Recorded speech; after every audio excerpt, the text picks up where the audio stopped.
Welcome, Ryan Castle here, the CEO of the Cape Cod and Island Association of Realtors, and I'm here with our Government Affairs Director, Leslie Sandberg. Thanks, Leslie, for joining us today. Thanks, Ryan. We want to talk today about what's happening at Fall Town Meeting and kind of walk you through some of the issues we're tracking in your town and what we're working on holistically around the Cape.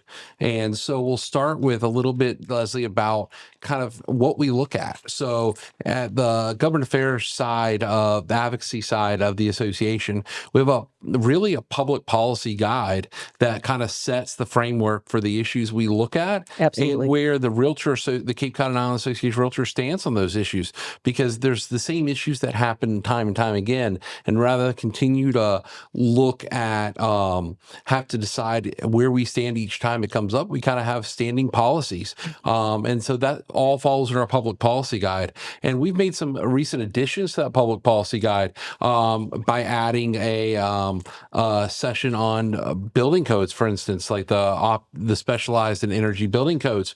But how does that process work? How does the Public Policy Committee and the whole thing work? It's about putting together a policy plan. Thanks for asking. I mean, Ryan, what we find is that it usually something bubbles up from our membership, whether it's, for instance, I'll take the example, the stretch code. The stretch code was changing and becoming more stringent, if you will, and people wanted to know what was it all about. They didn't know. So they said, hey, you know what? Enough people don't know. We really need to look at it, research it, and then build a policy around it. So what we did at the Public Policy Committee is that we actually had speakers come, and they were from both sides of the issue.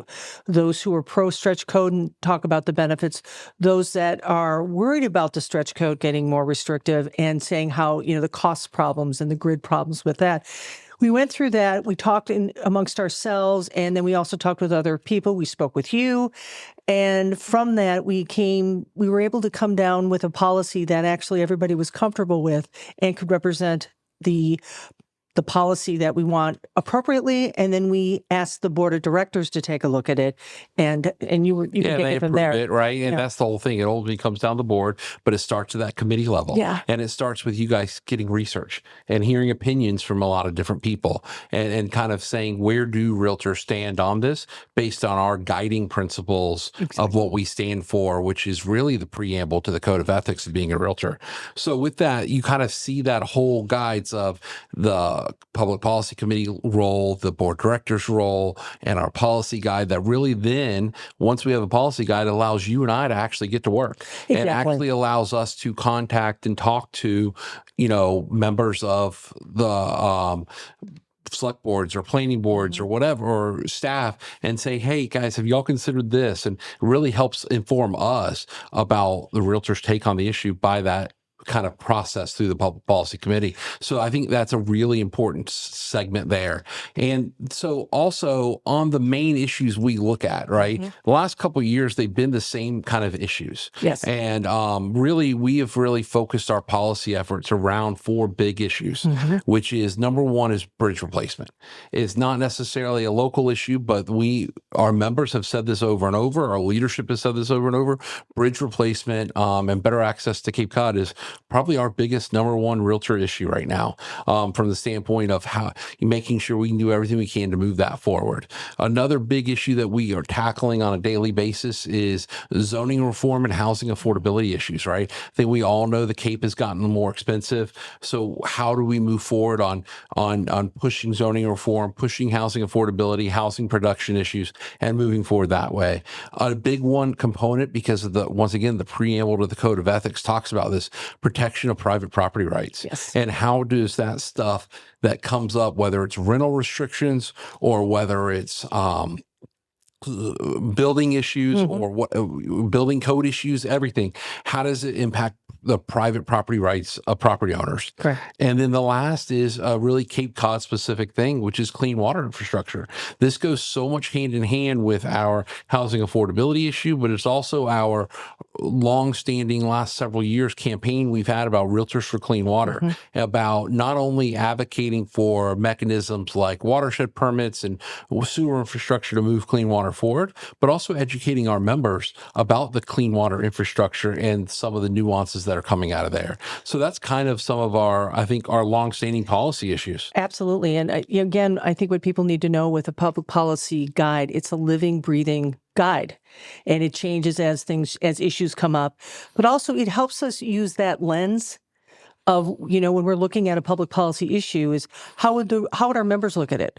What do we need to do to be helpful for our members in advocating for this? And that's why the public policy committee is so important, right? Yeah. And that's where they're looking at this stuff on a monthly basis, formulating it, giving us insight, opinions, that sort of thing. And we've got a really good committee. And if anybody ever wants to join it, you'll always be welcome. Absolutely. Orleans Town Meeting is October 28th at 6 p.m. at Nauset Middle School. Leslie, what is kind of popping on their warrant that our members may care about or may impact them down the line to know about now? Well, first off, the Orleans Fall Town Meetings, their warrant is pretty packed.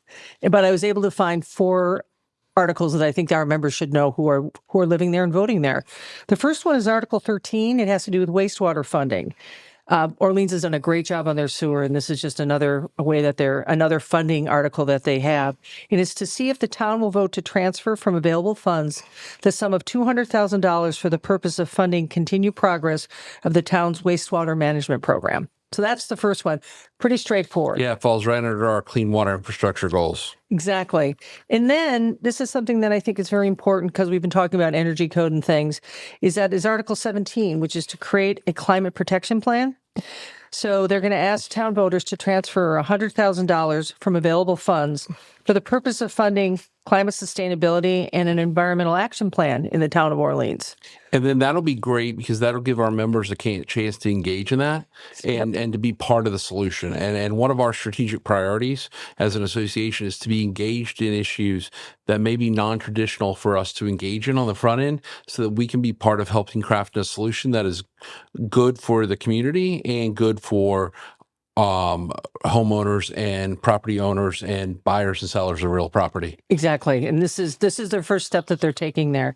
Then the next article, there's 4, and this third article is, again, an annual affordable housing trust funding, and this is Article 25, and they're going to ask town voters to transfer $500,000 from the available funds to be deposited in their affordable housing trust fund.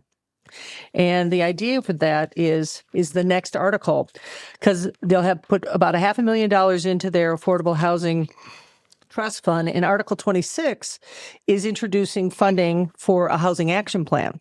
So what they want to do is for this housing action plan, they're going to ask town voters to appropriate a sum of $500,000 for the purpose of funding housing initiatives. And I pulled out some of the initiatives that they're looking to fund. It would be the implementation of the housing action plan. It would be a lease to locals program for year-round rentals, which other towns have been doing. Yes, Provincetown's doing it, and it's been successful. Nantucket's got a version of that, and some others too, yeah. And it's a way to take short-term rentals and convert them into year-round rentals and offer a subsidy to make up the difference in the rent revenue. Or help offset that difference. I don't know about making up the whole difference. Well, it's glass is either half full or half empty with that one. Also, money to purchase year-round deed restrictions. And this will come out of the seasonal communities designation too.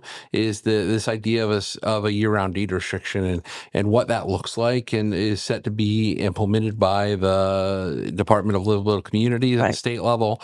But they're starting to say, hey, the money in here we can start using that for.